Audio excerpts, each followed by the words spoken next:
ژوندي اچولي او چا به ځان دپاره ماشین کې قسم قسم ته بیا ښایسته کړی نو داسې د تورې ښایسته کېدل چې ستا توره ده ځان له دې ښایسته کړې ده سپین سره دې بیخي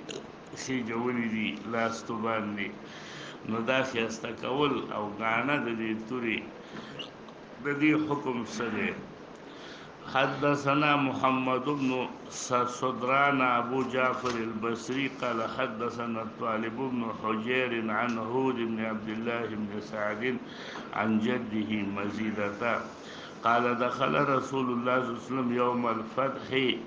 د مکی فتح جوا وعلي سيفه ذهب وفضه کتور باندې سره زر او سپین زر وو په دې موټي باندې سره زر او سپین زر چولې شو قال طالبون فسألته عن الفضه وای ما دغه فضه پوښتنه وکړه چې دا څونه ډیر فضه دي وای قال وی د قبيصه ویلا فقال ویلا كان قبيعه السيف فضه وای ما ول څنګه سپین زر پیو وای چې دا قبيعه ویل کیږي دغه مقبض دا کوم دی باندې چې سړی او دا موټی چې ورته موږ او تاسې وایو كانت قبيعة السيف فضة و قبيعة السيف دا طرف مقبضة قبيعة وي کوم دی باندې چې ته نیسي قال ابو عيسى وفي الباب عن انس وبه حدثنا عن انس قال كانت قبيعة سيف رسول الله صلى الله عليه وسلم من فضة قال ابو عيسى هذا حديث حسن غريب وهكذا روي عن حماد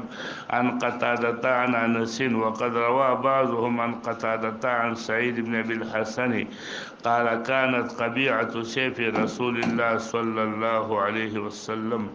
من فضة حافظ ابن حجر رحمه الله وفتح الباري کی جنة تحلية السيوف وغيرها من آلات الحرف بغير الذهب والفضة أولى وای کسړی تحلیه کوي نو ذهب او فضه باندې ونی کی دا اولاده په ذهب او فضه استعمال صحیح نه دی دونه خو دا مبارک پوری سے وای چې نه یاره دی حدیثونه داسې معلومیږي چې قلیل من الفضه چې د دې استعمال صحیح دی اگر چې د ذهب استعمال صحیح نه دی دغه یو روایت مخکینی کې چې علی سیفه ذهبون راغلی دی دغه روایت کې طالب ابن حجیر دی او طالب ابن حجیر ضعیف دی او د فضه استعمال راغلی دی نو مبارک پوری سے وی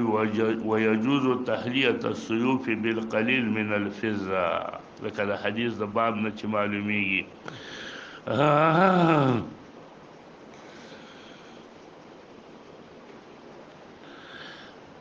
دا د حافظ ابن حجر چې وایي چې د سپینو سره او د سرو سره نه علاوه پکار دی نو وی په صحیح بخاری کې روایت دی د ابو امامه نه چې هغې کې داسې دي چې لقد فتح الفتوح قوم ما كانت حلية سيوفهم الذهب والفضة دا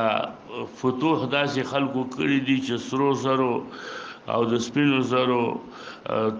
تورو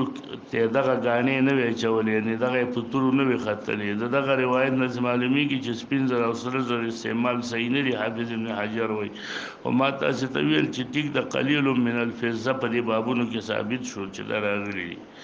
باب ما جاء فی الدرع د درع استعمال چې سړی درع استعمالي نو دې تاسو کوی نه شي ته ډېری